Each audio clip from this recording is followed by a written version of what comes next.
morning,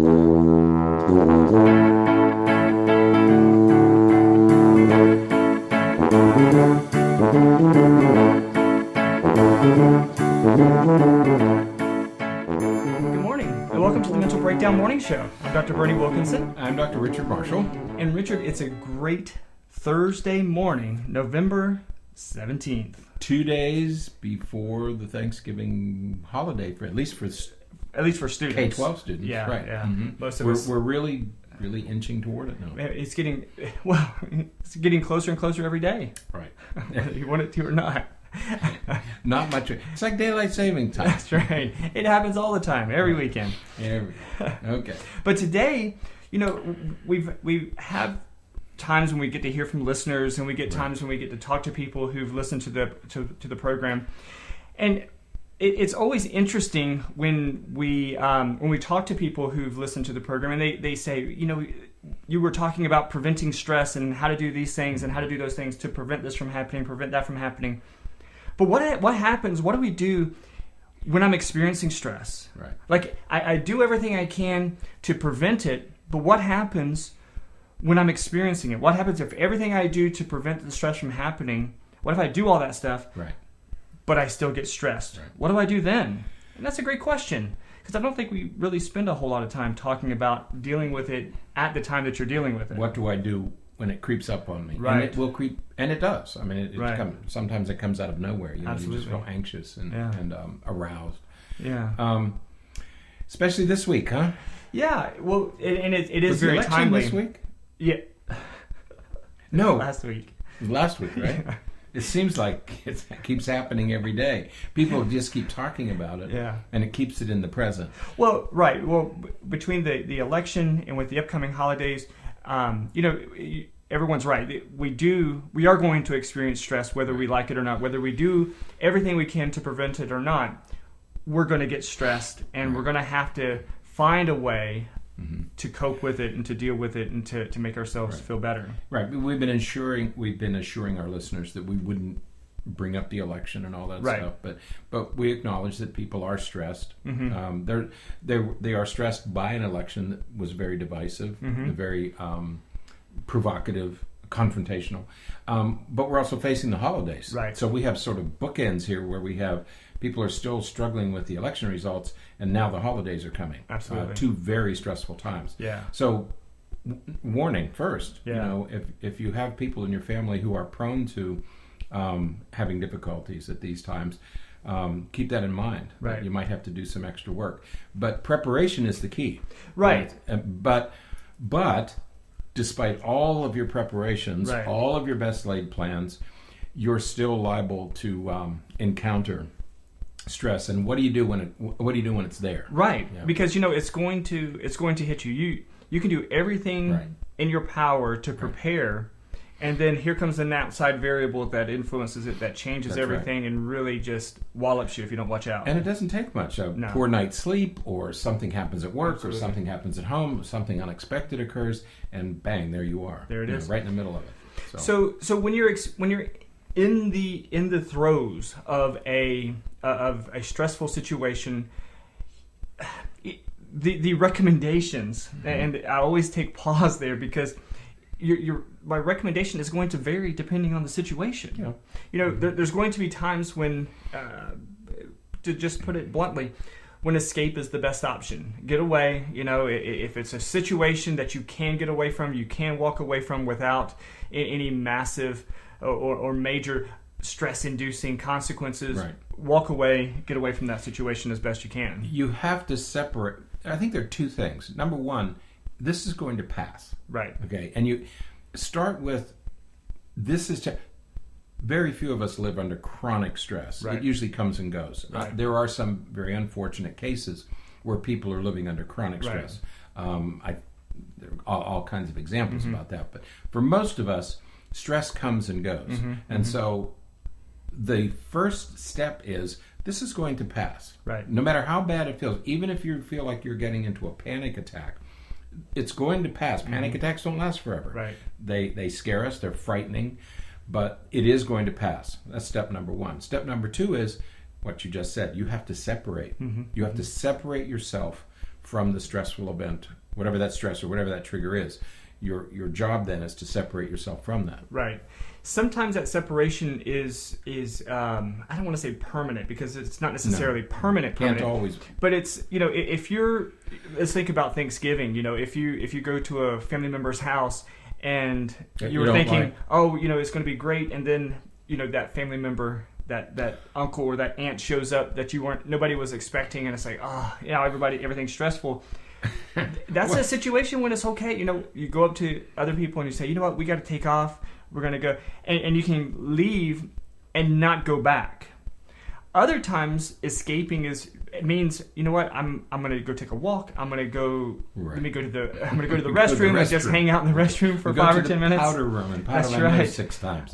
But that is, that's an escape, but it's a temporary escape, but it allows you time to do some of these other things that we're going to talk about in just a second, to really pull yourself down and to calm things down a little bit. That's right. Because what the stressor is doing is it's arousing your central nervous, your autonomic nervous system. Right. Okay?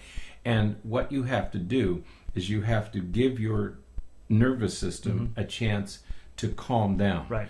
Just as there was a gradual buildup in stress, in arousal, there's a gradual cool down. Right. And you have to give yourself time.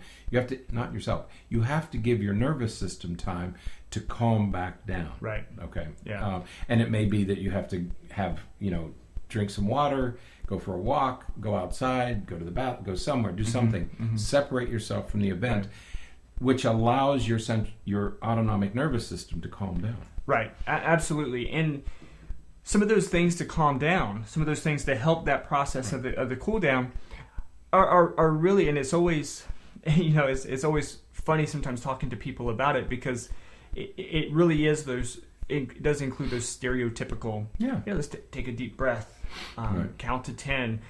Sometimes counting backwards from 20 is better than counting to 10.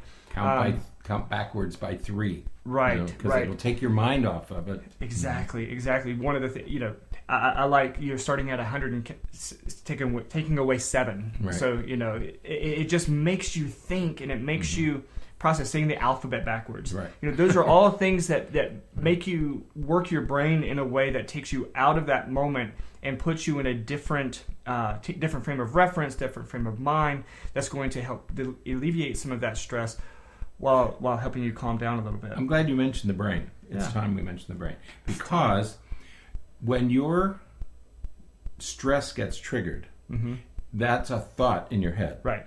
Our brain is only, despite what some people think, our brain is only capable of dealing with one thought at a time. We can switch very quickly. Right. Okay. People think they're multitasking, and they're not. They're just switching very quickly. But your brain is only capable of dealing with one thought at a time.